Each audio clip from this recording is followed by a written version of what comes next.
حسن الخلق في الإسلام عنده فضائل عظيمة وأجور كبيرة، وما كينال الثواب ديالها في الآخرة إلا اجتهد في أنه يحسن الخلق ديالو ويهذب أخلاقه. فمن بين هذه الفضائل هذه أنه أولا كيتعتبر من أثقل الأعمال الصالحة في الميزان يوم القيامة.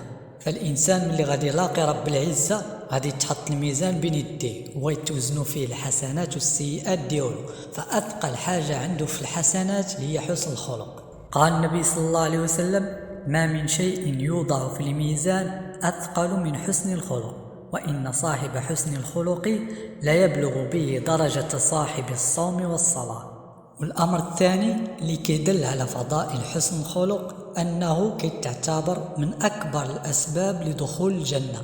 وفي الأصل كاين أسباب كثيرة وبزاف، ولكن أكبرها وأحسنها وأشرفها هو حسن الخلق. يقول النبي صلى الله عليه وسلم: أكثر ما يدخل الناس الجنة تقوى الله وحسن الخلق.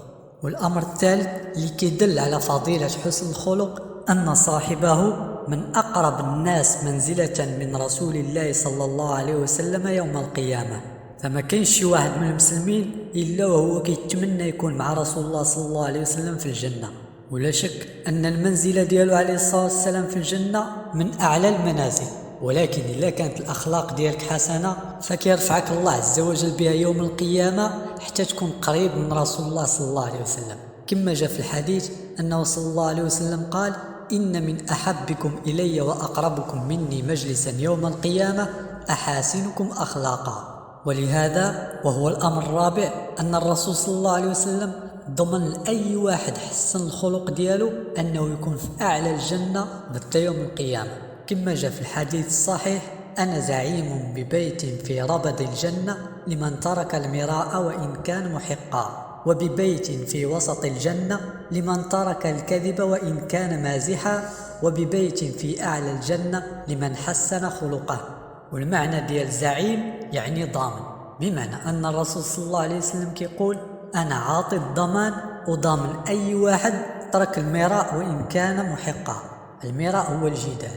فإلا أعطاك الله العلم في شي مسألة من المسائل فأول حاجة خصك دير أنك تعمل بذاك العلم، والأمر الثاني أنك تدعي الناس لهذا العلم. ولا لقيتي شي معارض، شي واحد كيعارضك على هذا العلم هذا وتيقول لك لا حكا وإمتاش وقتاش وعلاش، فهنا غادي تولي داخل معاه في الجدال. فإلا تركتي وما دخلتيش معاه في المناقشة فالرسول صلى الله عليه وسلم كيضمن لك البيت في ربض الجنة، بمعنى في أطرافها والنواحي ديالها، لأن الغالب في هذه المناقشات كيدخلها الرياء وكيبغي الإنسان ينتصر فيها لنفسه، وهذا اللي كيؤدي في الأخير إلى البغضاء والشحناء. والأمر الثاني أن النبي صلى الله عليه وسلم ضمن الجنة في الوسط ديالها لأي واحد ترك الكذب وإن كان مازحا، يعني خلى عليه الكذوب وخا يكون غير كيضحك. ولهذا النبي صلى الله عليه وسلم ملي نهى على هذا الأمر هذا قالوا لي الصحابة: فإنك تمازحنا يا رسول الله، يعني أنت شحال مرة كتمازحنا وكتضحك معنا؟ فقال عليه الصلاة والسلام: لكني لا أقول إلا حقا. فمن هذا الباب هذا منع كثير من العلماء ما يسمى بالنكت، لأن الغالب أنها مبنية على الكذب من أجل إضحاك الناس. وقوله عليه الصلاة والسلام: وببيت في أعلى الجنة لمن حسن خلقه، وهذه شهادة الضمان من سيدنا رسول الله صلى الله عليه وسلم على أن تحسين الخلق كينال بها صاحبها أعلى الدرجات في الجنة.